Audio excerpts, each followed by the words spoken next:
What is up, you savages? This is the Protect Your Neck podcast. I'm your host, Dan Tom, analyst work you can find over at MMAJunkie.com. But on this here program, the Protect Your Neck podcast, we break down high-level MMA. That's what we're going to do here today, tonight. Whenever you're listening to this, hopefully it's before the fight. Recording this afternoon time, West Coast Pacific time. Las Vegas time to be exact, because Las Vegas will be the exact location of hashtag UFC on Vegas 2, the recently minted UFC on ESPN 10, headlined by Jessica I and Cynthia Calvillo.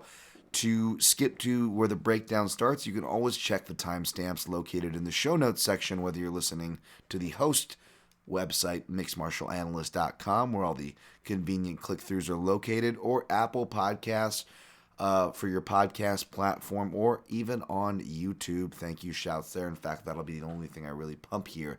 Subscribe, Daniel Tom MMA on YouTube. Helps a lot. Check the show notes for where to skip before that starts. And as per usual, if you're really in a rush or you just don't want to listen to me, which I totally don't hate you for, thank you for even showing up, you can skip to the very end where I recap my picks and plays from top to bottom, as I do for every breakdown episode. Going to be a couple not news and notes, because we're not the news type of show, at least especially on these breakdown installments, right? But do have some couple shouts and a quick listener question before we get to the UFC 250 recap. So first, just want to thank Bowen, director of Beat Water, and everybody who listened to the interview. Got great feedback on it. Helpful feedback, in fact. Thank you very much. Those of you, you know who you are. Hopefully it provided a third-party perspective and sparked interest, which was B Water, which, again, if you listen to that interview show, provided a third-party perspective as far as kind of what's going on, ironically. A lot less Bruce Lee, which is fine. Even though I'm a Bruce Lee fan, it's like I was explaining to my man, Ant Evans. Shout out to Ant Evans, one of the more knowledgeable cats in general in this community, yeah, every time I have conversations with him, I'm always educated. So shouts to that gentleman. But and I bring up Ant because he was bringing up factual things that were not correct, which there were a few, needless to say. But even like I addressed with the director on the show, I opted not to get into it and hope that people wouldn't get too hung up on those, and took away the grander message, which again, many people did, as I saw, and some people didn't, some people, and again, people I respect regardless, but some people who aren't fans, like the aforementioned Ant of that era and traditional martial arts in general, kind of very dismissive of it. We're dismissive of this, which sucks because, again, I just think it's an important message. But to each their own. You don't have to be a Bruce Lee fan. I definitely am not a part of the martial arts lore, and I would not dare speak for other Asian Americans, but it's not even so much about, like I was explaining to a friend, it's not even so much about in the martial arts lore or legendary or the woo-woo stuff. I think many of us grew out of that very quickly. But I think a lot of it for the Asian Americans, it was that stoic swagger, the strength that's not often given to our characters. Even Jackie Chan, they got to make him goofy, and they can't let him kiss the female or be macho, right? And just having the interracial friendships like Bruce Lee did, obviously the interracial relationships as well, and just overall acceptance, I think, was the theme. So hopefully you guys got that. And speaking of important messages, it's, with everything going on in the news, don't worry, this ain't going to be a political podcast. I will push forward, and this isn't really anything political. Sometimes there are just things that are right and wrong, or things that, maybe not right and wrong, because it's never black and white. There's too much black and white, right and left. The world has a lot of gray, but there's definitely things that just need to be spoken on sometimes. And with just trying to push forward, focus on work, which has been really tough. Again, I'm not going to harp on having a heavy heart. I'm no victim here, even though I can share and relate to a lot of the experiences and themes going on in the world. I'm not playing a violin, nor trying to, folks. But with my, I guess, unique experiences, with certain things. I've been tempted to tweet certain experiences. There's been a lot of talk about, even before a notorious article at this point that my outlet released from an outside contributor dropped. Even before that, I was actually thinking about just tweeting some things because people have been talking about interjecting martial arts and to the discussion, and well-meaning, by the way, whether it's fighters or anybody else, as far as trying to educate, better train police officers for and doing their part to make better outcomes. It's all well-meaning, but I don't want to say too much because as soon as that article dropped, I will just say I don't want to say I shared the sentiment because there's some really volatile things said about some people I care about who work for Junkie, and I feel like that was unfair things to really say toward anybody, much less them. But at the same time, as far as being upset or disagreeing with that article, yeah, I'm 100% there. It upset me. I disagree with it. With Mr. Fucks, I believe his name is, and immediately reached out to my editor-in-chief, Simon Simano, about, and I am really being careful about labeling it or even titling it a counterpoint article as I'm in the process of writing it. But although, according to Mr. Fucks's article, he's trained jiu-jitsu, not only is your boy here, probably trained a lot more than him in both jiu-jitsu and plenty of countless other martial arts since 1992, but my martial arts journey since 1992 has afforded me such things like actually, sharing a brief role and a brief part in my local Metro Police Department, doing a martial arts training program. Of course, I was on the martial arts side, and would like to share how that went, and the impressions I got from working with the officers, to things like working for a security team for a hotel out here, and that involved a lot of crazy stories and experiences, not the least of which one where I had to use my jiu-jitsu, and I'm not saying it in a glorified way because it was not a glorified situation, but let's just say it involved a chokehold as well, and and of course since then working with cops in street clothes, from just having them as training partners in various jiu-jitsu gyms, or even briefly as coaches at certain points. That being said, I've also been on even another angle of it, which is, and I'm not going to compare it again, like I said at a previous podcast, I want to push on here, folks. I'm not going to get hung up on this, but again, kind of like with the Be Water documentary, right? Like us Asians are the model minority.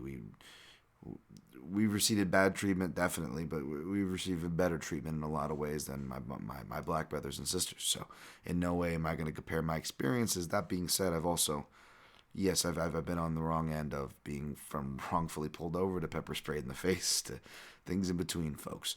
So I'm not an authority. I don't think I'm an authority, nor do I claim to be an authority on anything from martial arts to political or police reform. But with those set experiences, it did give me some perspectives that I feel like should be offered up from someone who's experienced some of the things that we are talking or lobbying out. And I don't want to spoil the article that will be coming out probably this weekend. And I still need to get it finished written. That's outlined right now, but I'm having a hard time writing it, folks, to be honest, for many reasons. And not to spoil anything, but yeah, I don't think martial arts had anything to do with the murder of George Floyd, and I don't think it's the answer. Like, these aren't the droids we're looking for. It's not the answer we're looking for. And I'm a martial arts fan, folks. It's nothing to do with that. It's not the answer we're looking for, and there are much more important things to address first, which I'm not going to preach tea here. I'll save it for the article, and I'm going to move on and focus on fighting and analyzing fights. I promise I'm not taking some fucking turn and being Dan the fucking activist here, okay? No. Just speaking on what I know, what I feel is right, and to counter what I don't feel is helpful. Let's just say that. And for people that, you don't gotta agree with that article, because again, like I just explained, I vehemently disagree myself. You don't gotta love my outlet for putting it out. You have the right to your own feelings. I'm not trying to talk you out of it. I appreciate those of you who spared me some nice words. That I appreciate it. It's very kind. I just will say to anybody, whether they're attacking my editor-in-chief, Simon, or the John Morgans of the world, like, again, man, I'm not telling you who to like, who to agree with, or to agree with every person's decision, but, like, just ease up if you're saying, trying to attack these people's character, or, like, calling them racist or stuff like that. I can tell you that's not the case with either of those gentlemen. They've done so much for me behind the scenes. Simon was more than happy to allow me to write and share my experiences, which I hope to share with you guys there to not balance them out for their sakes. I offered to do it for free for whatever that's worth, folks, behind the scene. It's just for my own conscience because sometimes you just got to speak up. So I'm going to push on. I just wanted to acknowledge that because that did, upset a lot of people. And I feel like if I'm going to say people should acknowledge things, from judges in MMA to poor police officers, well, then I got to acknowledge things as well. So thank you guys. Can push on 11 minutes. Wow, didn't want to spend that long. Hopefully you guys took my warning and read the timestamp. I want to shout out MMA at MMA_Yusuf, listener of the program. He wanted my thoughts on Nunes Shevchenko 3. It's kind of less enticing that Dana doesn't seem like he wants to make that anytime soon. However, even though you guys know that I like weird softball counter fighters, so I will defend Valentina Shevchenko despite her not being the most popular fighter. Aside from horny dudes, I mean, amongst my contemporaries, though, the analytical minds of the world, whether it's good old Jack Slack or Connor Rebush on Twitter, let's just say I appreciate their jokes and stuff, and can definitely see their viewpoints on it as well. But I'm a fan. I would be rooting for her to win. I don't know if I could pick her, though. I don't know. I think, and more importantly, whether I picked her or not, I feel like we would just be destined to get another one of those slow fights. And that's the unfortunate part, really, regardless of who you like there. He also asked me to rank, I think my man's a Shevchenko fan here, too. With no shame, Yusuf, not hating on you. He said, Dan, these are currently the best UFC strikers who I can think of. Adesanya, Wonderboy, McGregor, Shevchenko. Struggle to rank these from 4 to 1. Can you rank them? I might be missing someone. Help. I'll rank those 4 for you, but off the top of my head, I would give honorable mentions to Peter Yan, Justin Gaethje, who really looks like he could be on a path for a second fold that could even further surprise us. And boy, does he have a deadly combination of things if he keeps maturing. So I do want to mention him. And I'm sure I'm missing people, too, that people are going to get mad at. If Sanhagen would have put on a virtuoso performance and then get just one-way smashed from Sterling, then maybe he could have been putting himself up there. But yeah, I mean, you gotta have Max Holloway up there. But again, it's kind of hard. He's coming off a loss, and he's rebooked in a fight with a guy who's probably going to neutralize him again, in Alexander Volkanovski. So it depends, It really depends. 4 to 1 on them, though. I guess I would go Shevchenko 4.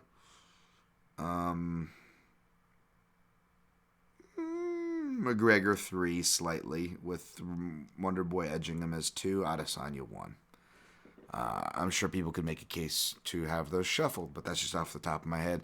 Thank you for contributing. Anybody who wants to contribute, hit me up at DanTomMMA on Twitter or at the PYN Podcast on all social platforms. Again, all the follows help, and I won't spam you there. Speaking of follows, thanks for the shout at Lynch on Sports, who you should already be following it. I was going to give him a shout this week, too, the son of a biatch.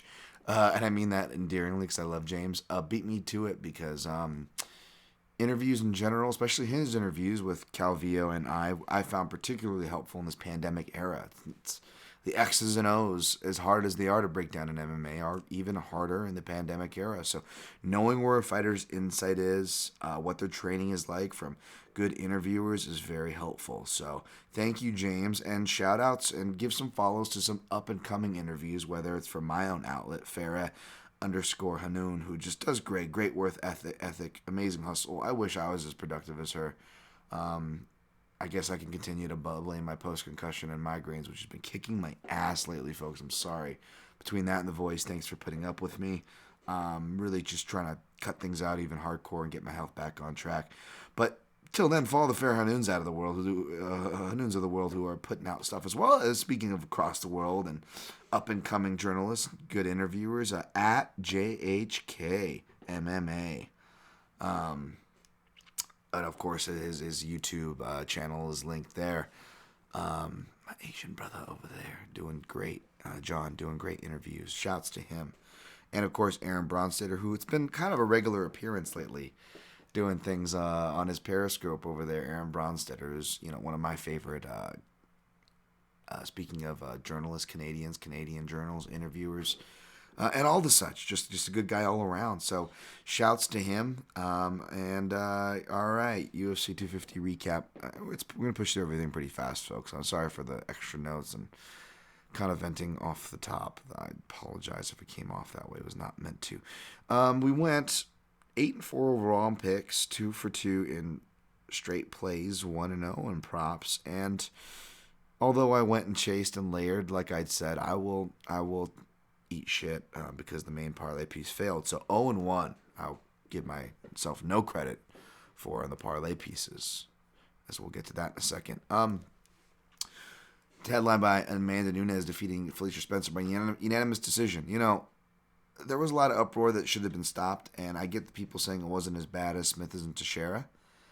And there certainly is mob mentality, although I went back to look at my tweets, and I don't feel like I was I think I waited till at the end of the fourth round to finally tweet this should be stopped. It could be stopped. I wasn't using exclamation marks, caps, or hitting the point. Nothing wrong, people who were. Again, we should be thinking more on the side of safety. And there is something to when everybody starts reacting a certain way. We all do, crying robbery or bad stoppage or whatever. There's a echo chamber effect on Twitter or anywhere, right, folks?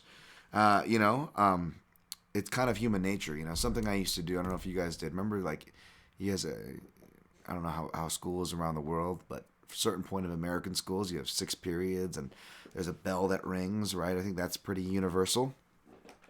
And what I used to love to do is I would wait about 4 minutes.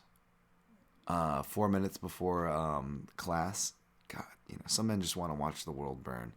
This is what I would do, Jesus Christ. About 4 minutes before, because even the people who are early to start packing up their stuff to get ready to go to the next period, or they wanted to just leave because it was the last period for the end of the day, even those early bird packers weren't packing at the 4 minute mark. 3 minutes, now people are starting to pay attention. They're starting to wrap up. So you got to do it right about 5 going to 4 minutes. And all I would do is I'd look around the room just to check to make sure nobody got a head start on me. Nobody beat me to it. Oh, sure enough, everybody's wrapped into their work or their conversations. And all I would do is I would rustle my backpack. Just rustle it. And just the rustling of the backpack was just set up, was like a dog whistle. And I would just look around the room, and sure enough, a good 20 to 30% would, or maybe 20% initially to start, would pick it up and would hear the rustling of the bag, and they would look at the clock and go, oh, it's almost time. And they would start packing up. And then their action of packing up would create other people to pack up. And next thing you know, within 30 seconds, at least half the room is starting to pack up. Now, at which point, the teacher is going to see, the teacher starts noticing. It breaks their level of concentration. And they go, why is everybody packing up so early? All right, you guys decided to pack up early, 3 minutes. Guess what? We're going to stay 3 minutes or some shit. Back when teachers could do that shit. And I would be laughing just because even though I had to suffer too, I was an agent of chaos. As my buddy Goes would always say, agent of chaos. Yep. And sorry. So there's a lot of that on Twitter. And as a guy who actually picked Nunes by decision and made a comparison to Mark Hominick, Jose Aldo, granted, I made that comparison in the spirit of I thought Felicia Spencer could have a late rally. But no, Felicia Spencer ended up having a fat hematoma on her forehead. So in a sense, I guess my prediction was right, both by decision and Hominick Nunes-esque, right? So Yeah. Nunes is in that like prime BJ Penn, Anderson Silva territory where you're like, who's gonna even fight this person next? Or George St. Pierre territory. Shout out to Nate Evans and at MMA True Fan. I'm gonna do a special interview with them coming up. Gonna actually record it tomorrow, but it'll come out probably later this weekend, folks. So keep an eye out for that. Go check out their George St. Pierre audio doc. It was awesome. Cody Garbrandt defeated Rafael Assunção via second round knockout. Wow. Assunção didn't look in the greatest shape. He looked slow. Kind of like even though I picked him, I'm trying to backtrack, but I said he could come out here and look slow, folks. That was a common thread with the slip-ups of late, the Marlon Moraes with the hand speed, etc. And Cody Garbrandt, though, was measured. Still has that damn hand speed. And like I said, does his best work countering it hard. And counter he did. As obvious, as emphatic as he was, it was funny. My mom saw that one too. She actually came in the room, probably say good night or something. That was probably late at night for her. For people that don't know, I don't live in my mother's basement, but I do take care of her. And yeah, and I said, and it was like 15 seconds left. And I didn't want to give her the finger, like, oh, hold on, because I felt rude. But at the same time, I had a feeling, it was 50 seconds left. Let me finish the round. So I said, no, hold on 1 second, Mom. And kind of pointed to the screen so she could see why I was saying it, at least. And she did. And so she didn't think I was being rude or anything. She came over and gathered by the screen and watched. And we both just watched that knockout happen. And she was just like, oh, and it was just crazy, because, she's got a certain reaction about her recovering from her own brain trauma herself with the brain surgery. So she was just literally eyes wide open, jaw dropped. And I would usually go to console her or any casual fan to say, it's okay, this is a part of the sport. But my fucking jaw was dropped too. So yeah, good on Cody, man. Sucks for Rafael Assunção. It sucked for a lot of the underrated guys. We'll get to them later. Corey Sandhagen, not underrated, but just got washed by that rear naked choke, like I said, with Aljamain Sterling. I picked Aljo to win, but, I said that, it's bad news that, guys could get to his back and kind of muscle him down, even though Sandhagen showed good scrambling abilities. That being said, did I expect Sterling to just take the path that me and many spoke of could have happened? Oh, not necessarily, man. Sure enough, he did. So props to Aljo. He's your rightful contender in my eyes.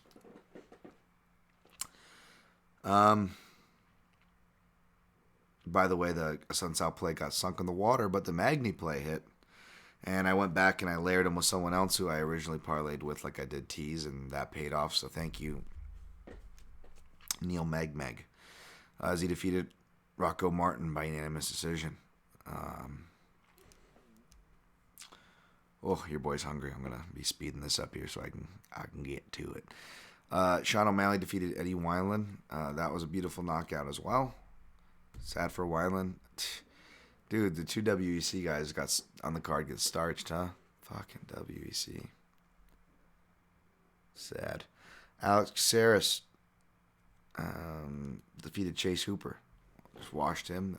Looked bad, but good on Caceres, man. Happy to be wrong there. And Hooper, like Rogan said, probably doesn't belong, unfortunately. Not to be a dick.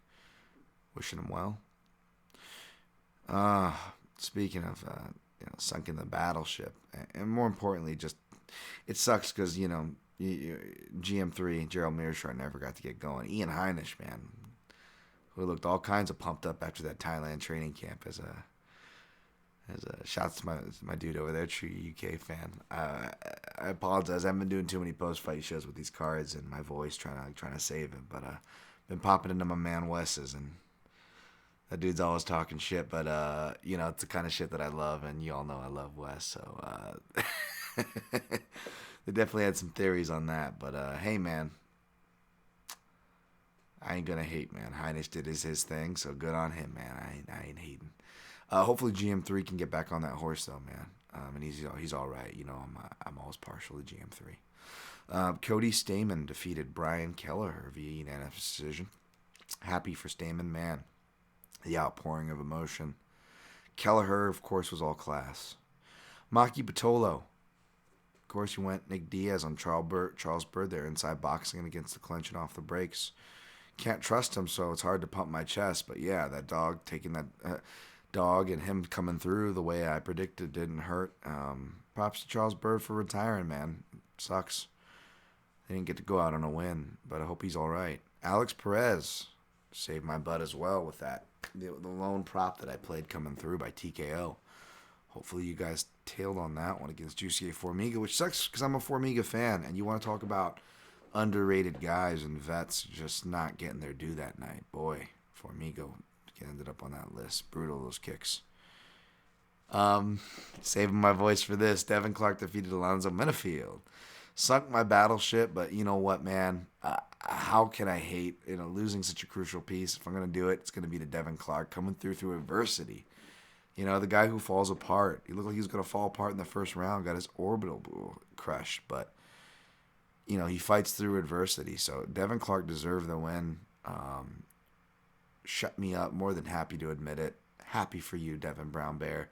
And let's be honest, shouts to Aaron, and as well as the feature. Go check out the feature. As my dude Nolan King on MMA Junkie released on Devin Clark's secret sauce. His cornerman, David Clark, his dad. You guys know I've been pumping him up for years on this podcast. Let me sip some water.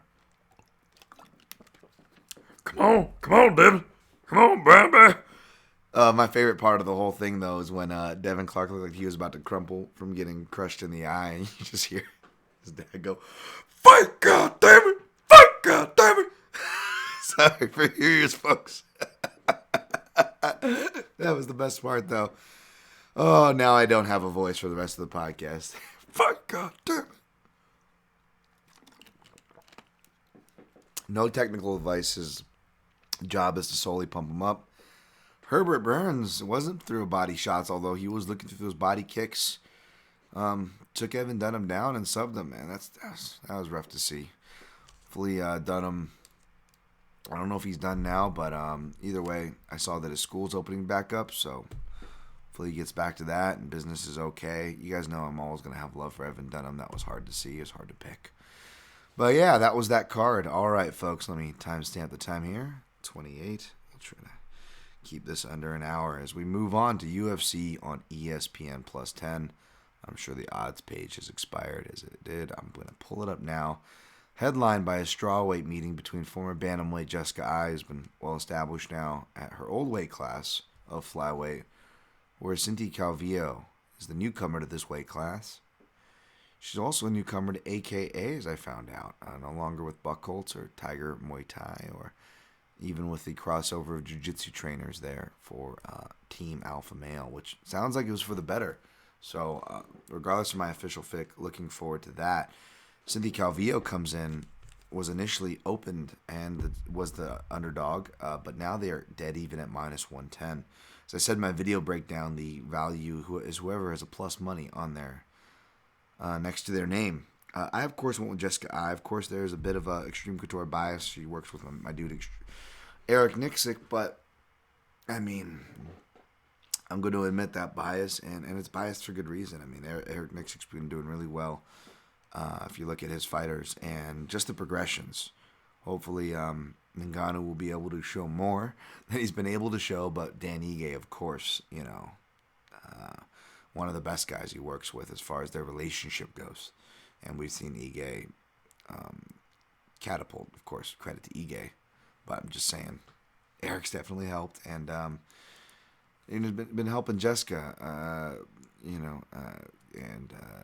with introducing her training partners like Gray Maynard to help with her wrestling and reestablish that part of Jessica's strength, to focusing on her grappling with people like Gustavo Lopez, who actually made it on this card, who we'll talk about. And Jessica was actually, as she revealed, was getting ready for a submission underground. So doesn't hurt that she was focusing on her grappling before taking a fight with the fighter who is going to present most of her danger in the grappling and scrambling zone, that is Cynthia Calvillo, who I always love and seldom ever pick against, and had a hard and I would have picked against her. I'm not worried. I wouldn't have pissed my man Eric off if I picked against Jessica Eye. So that's not why I picked Jessica Eye here, folks. But so yeah, if Cynthia Calvillo does come through, I wouldn't be mad in the slightest, man. It was tight. But, camp changes take adjustments, and I feel like Jessica has had a chance to work through that, get used to the weight class that she's already been at, has more experience against bigger, stronger girls. So as long as she doesn't get in prolonged scrambling exchanges that can be dangerous with the smaller fighter, I think she can be okay there. She can wrestle defensively and offensively, but yes, her defensive is not impervious, like I stated in the video. But when she has been taken down, even in relevant fights, she shows a good savvy underhook, get up, half guard, to 2-on-1 grips, knowing how to turn around or defend / thwart and stymie a back take. So I saw a lot of things that I like that haven't not only been slept on, but in fact have shown to have been sharpened. So does that mean she can't get submitted by Cynthia Calvillo? Of course not, folks. 5 rounds is a long way to go with a fighter who I give an edge to in the finishing department, which is Cynthia, especially in that smaller cage, right, folks? However, Calvillo, as being an underrated wrestler as she is, unless she does her padded kick catch counters to get the takedown, I don't know if I trust her. Even when she's hit those kick catch counters, like against I believe it was in the first round against Courtney Casey, who is now flyweight as well. She didn't capitalize on that, and it could have cost her the fight. It was a competitive fight, although I don't disagree. Picked her to win, but she hasn't gone to her grappling as vehemently as as she might have before. Is that the trend where fighters get away from their grappling? I wouldn't like to think so. I would like to think it's just a growing pain, and especially with the growing pains, she stated herself with the camps and moving around, maybe it made sense that we didn't see a consistent Cynthia Calvillo win or lose or draw, right? So that makes sense. I think AKA could be a good camp. I don't know how many females they have there or experienced coaching females, but and even she says so herself. She didn't only train part of her camp there. She keeps emphasizing things were crazy. So between things being crazy, which isn't hard to swallow with the current state of the world, to the adjusting period that does happen between camps, it's hard to be confident in Calvillo, which is why I picked I, because I think this is going to stay on the feet and there. Even though Calvillo can put together combinations, and I believe, according to the stats, may have a slight edge in the output, I don't think it's as consistent output, nor is her process as consistent either, because she tends to hang out on the outside, and hanging out on the outside becomes extra dangerous in the small cage. And in the small cage and in the pandemic era, judges seem to be penalizing fighters even more so, even when they are, in my opinion, doing more effective work off the counter. Judges still aren't being too kind to that, folks. What can you say? So the more consistent, bigger fighter with more experience is going to be pushing forward. The aggressor has got some fundamental boxing, improving her kicks on the feet, etc. And Jessica I'll take her. Not intending on playing her, but if money keeps coming in Calvillo and there ends up being a plus money next to I's name, I'll probably take a shot. Not going to lie, folks. But right now there is no plus money. The pick is Jessica Next fight, Marvin Vettori minus 230 versus Carl Roberson plus 190. We got a southpaw versus southpaw matchup. It gets tricky when we're talking about Carl Roberson's record against southpaws, because he lost to Cesar Ferreira, but that was on the ground, right? So how much of it was due to him being a southpaw? He doesn't fight many other southpaws until his most recent fight, Roman Kopylov, where he did really well, showed the leg kick, something Marvin Vettori is going to have to address, which we'll talk about here in a second. But both guys showed that in their most recent fights that they can, overcome some adversity, push hard late in the fight. So hard to discount either there. And in the K1, Glory Kickboxing, which tends to get boasted pretty heavily, which I get from the commentary standpoint or from a preview standpoint. Roberson didn't fight much, and I believe lost more than he won. However, the Jerome LeBanner is when looking at people who could fight from a southpaw stance there. that fight's tricky as well in sample size when you go back to watch that. There's a lot of, you could very easily argue that could have been stopped before it was, and the outcome could have been different in the official reading. So it gets tricky. Marvin Vettori, aside from taking southpaw kicks or leg kicks from Cesar Ferreira, both to the leg and to the calf, which Vettori just seems like a tank all around, man. He really, mows through. And what, Adesanya switches stances. Vettori traditionally, I feel like he can do well against that southpaw stance as far as pressuring through. His takedowns may even be there, more as well from that stance.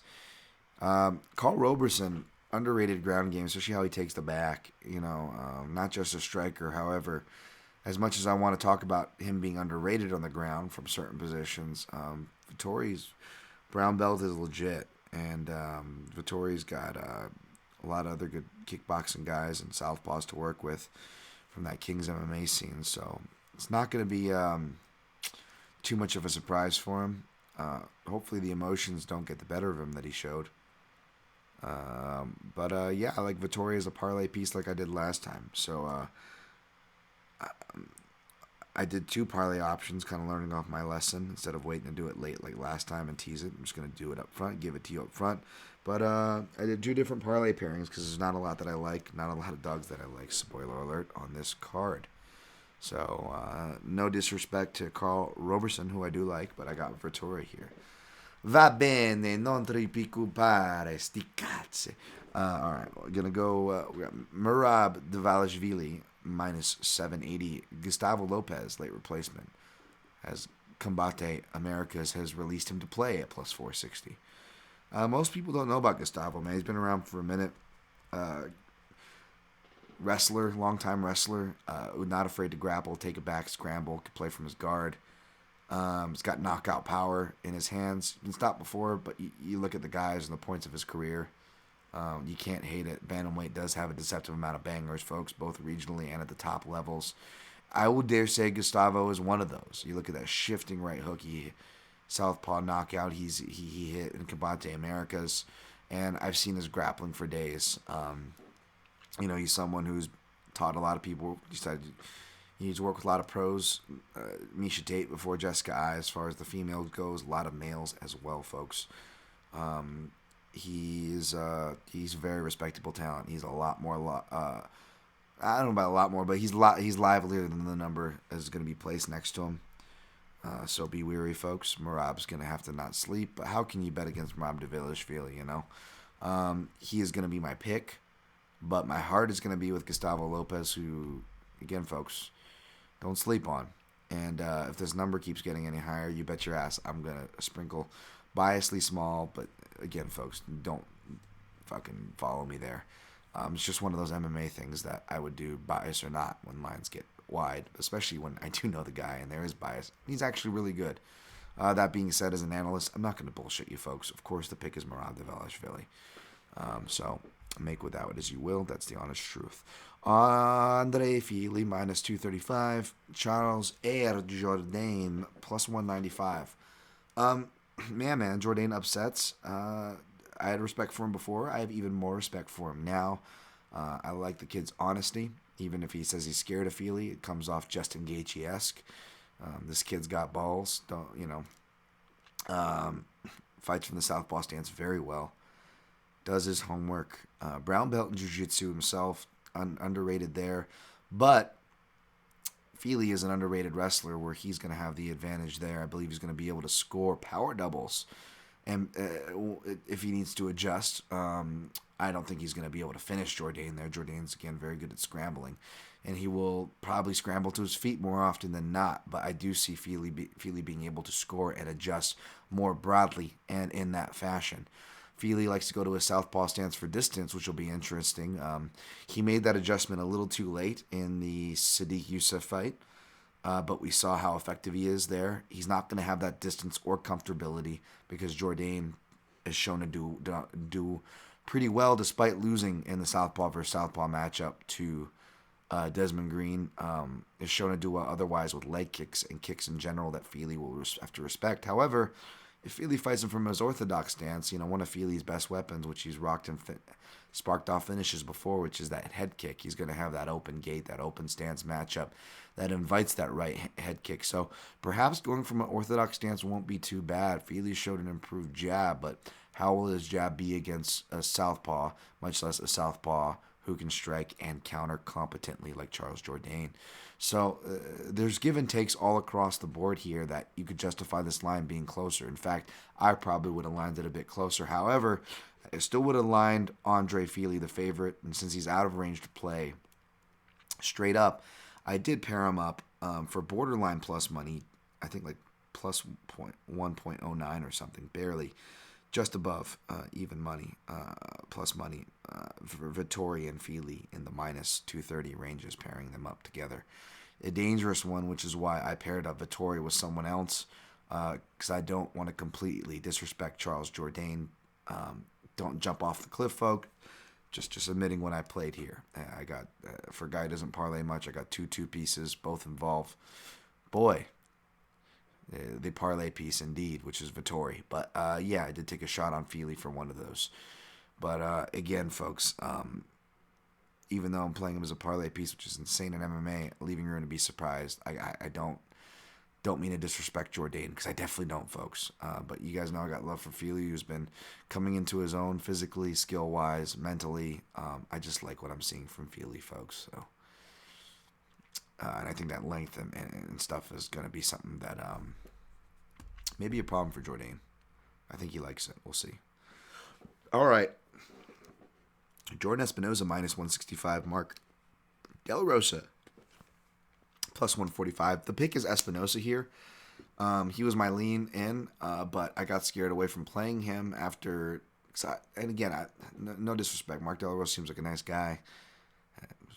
Wife definitely seems nice as well. Not hating, wish them the best of their family.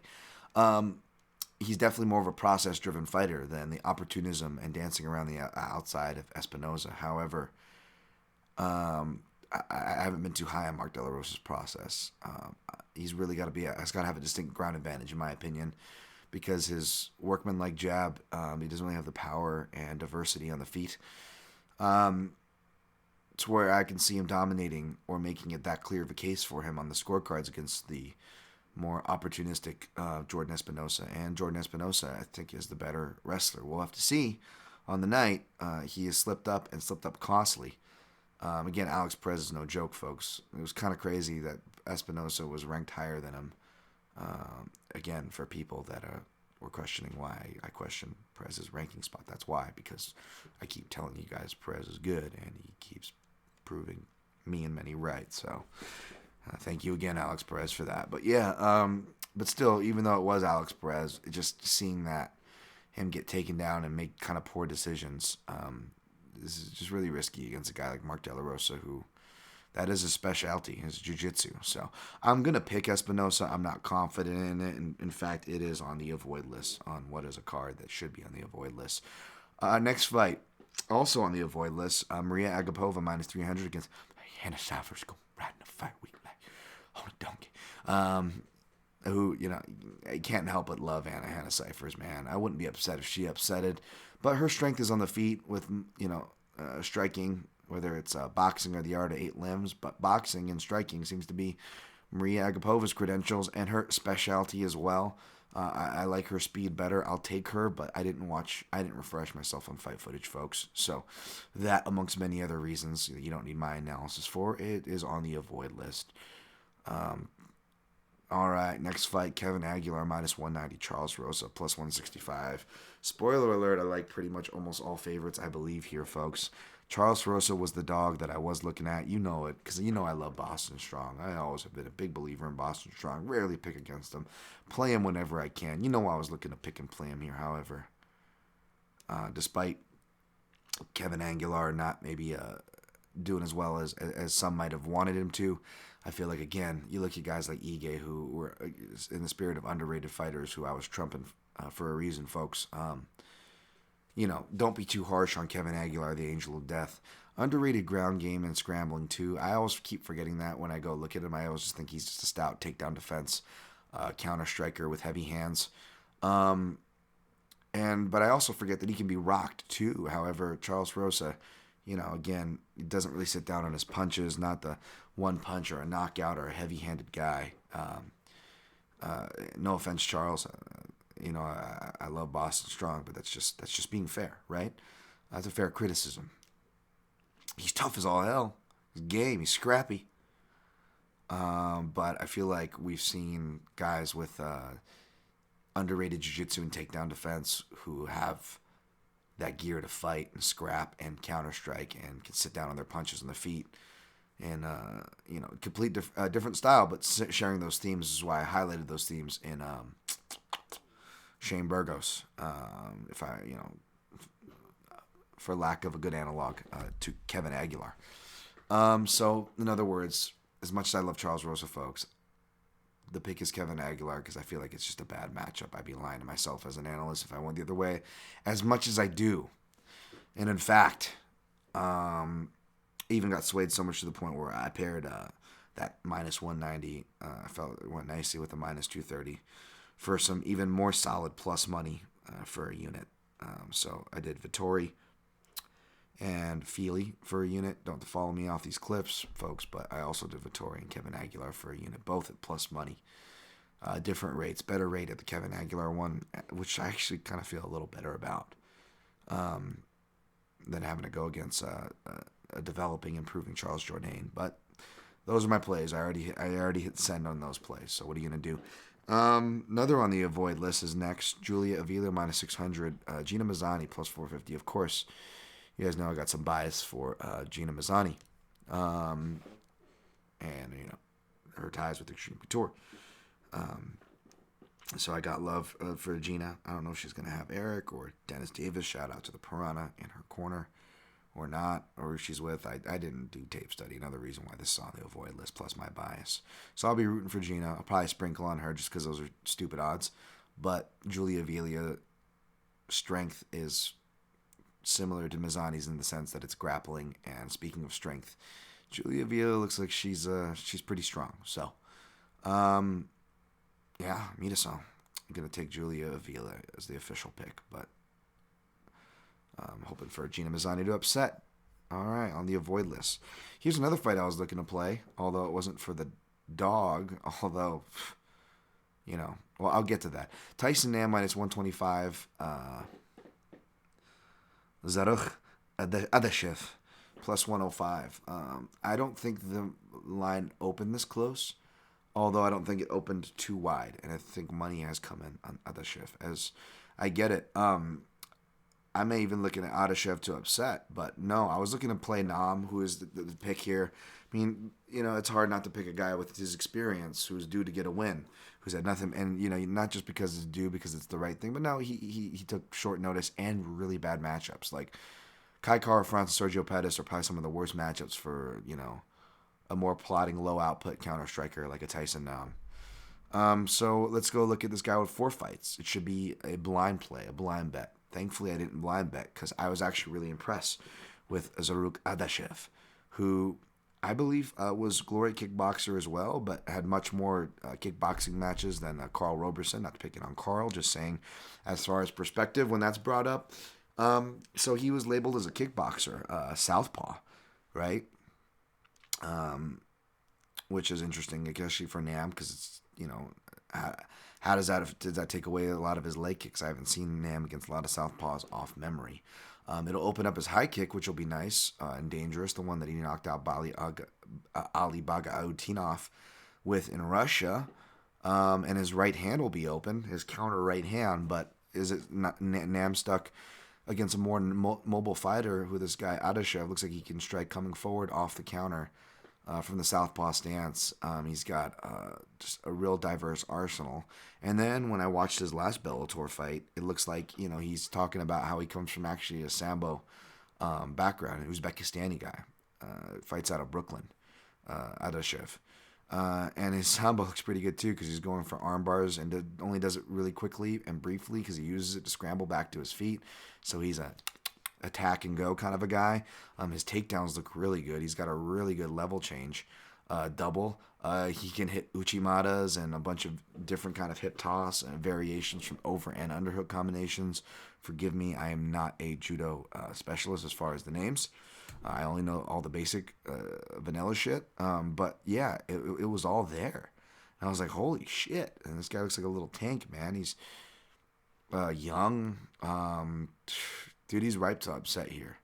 He's ripe to upset. He scared me he scared me away from playing Nam. He didn't quite scare me away from picking him because this guy is still, Adashev is still taking this fight on last minute.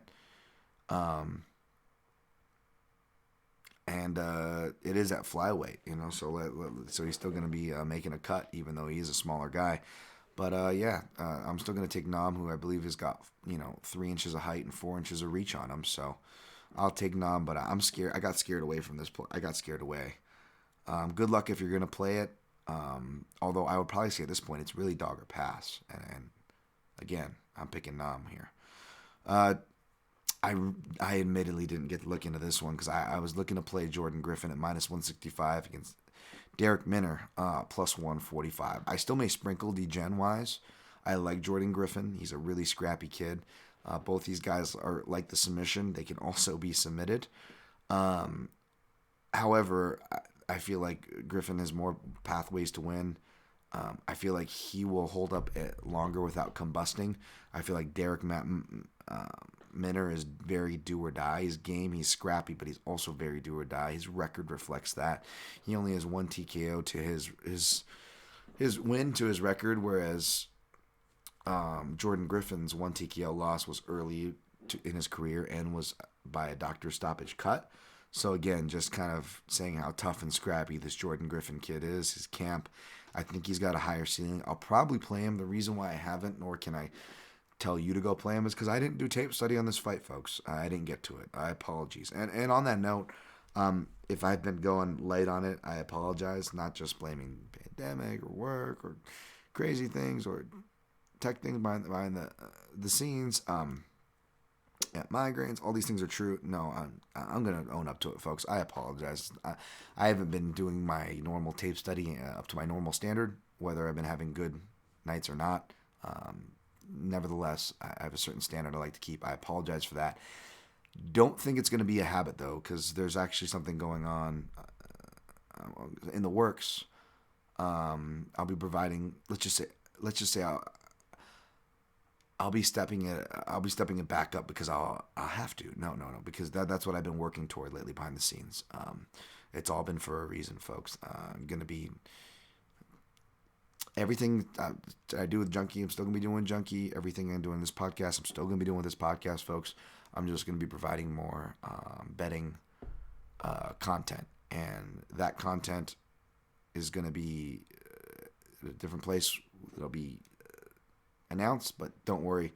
Guess what? Just like the Junkie stuff, just like this stuff, it's all going to be free because that's always been me, man. Not hating on anybody who puts their stuff behind a wall, whether it's writers who I respect or people doing the tout grind. I'm not going to hate, man, if that's your hustle. Just because it's not my style doesn't mean I'm going to hate on that. But again, folks, I try to make it a point to keep everything free. So don't you worry. But more is coming, both in podcast and written form for gambling content. It'll only be extra, and it will be free. So don't worry, you rest assured there. A little teaser for you. But yeah, I may end up playing Jordan Griffin, but he's the pick. Anthony Ivy minus 185, Christian Aguilera plus 160. Guy with Christian Aguilera ended up fighting. Go figure, right? I actually liked what I saw, but the thing is, I didn't watch all the body of work, and when I actually did kind of try to hunt these guys' most recent fights down, and I wasn't able to, although, again, I didn't have a lot of time and didn't go that deep. But you'll see Christian Aguilera knocking dudes out, and you're like, oh, crap. And from what I saw, Anthony Ivy, you didn't see that great of striking. He just usually seems to be a means to the end to push people toward the cage. So I'm like, shit, this guy's Anthony Ivy's a black belt, but he's been submitted twice. What kind of black belt is he? I haven't heard too much about this camp that he's from, San Antonio, Texas, whereas Christian Aguilera is training with Team Oyama, and this guy's a brown belt, man. How bad could he be on the ground? Live dog here to knock out. Then you look, this guy's Aguilera has been knocked out a lot throughout his career, varying levels of competition, granted, a lot of it decent. So not trying to condemn the kid, but then you're like, okay. And then smaller cage, maybe that will affect the guy who wants to push to the cage and grapple. And he can handle himself at range and will have the range if he wants to use it, which is Anthony Ivy. So I went really close to picking and maybe even playing Aguilera for lack of dogs on this card, but I ended up picking Ivy, as this is probably a fight that you could just avoid. Dog or pass, but you probably could just avoid and just wait and see what these guys do, is my honest opinion. All right, let us recap as we're going to get out of here. We covered a lot, folks. All right, going from top to bottom. Taking Jessica Ai over Cynthia Calvillo. Taking Marvin Vittori over Carl Roberson. Taking Marab Dvalishvili over Gustavo Lopez. Hearts with Gustavo. Taking Andre Fili over Charles Jourdain. Taking Jordan Espinoza over Mark De La Rosa. Taking Maria Agapova over Hannah Cyphers. Taking Kevin, the Angel of Death, Aguilar over Charles, he's just Boston, man, over Boston Strong, Rosa. Taking Julia Avila over Gina Mazzani, Hearts with Gina. Look at all these XC people I'm picking against, folks. You can't call me biased, right? I admit it when it's there, and I don't always go with the steering wheel. Taking Tyson Nam over Zaruch Adashiv. Taking Jordan Griffin over Derek Minor. Taking Anthony Ivy over Christian Aguilera. Marvin Vittori is the main parlay piece, as I paired him with Andre Fili for plus money and did a separate pairing with him and Kevin Aguilar for plus money as well. Straight plays. If Nam goes to an underdog, maybe I'll squeeze the trigger on him. But and if I goes to an underdog, I'll probably squeeze the trigger on her. But really, folks, no straight plays. I may play Jordan Griffin. Go back to those breakdowns to see why if you skip to the end.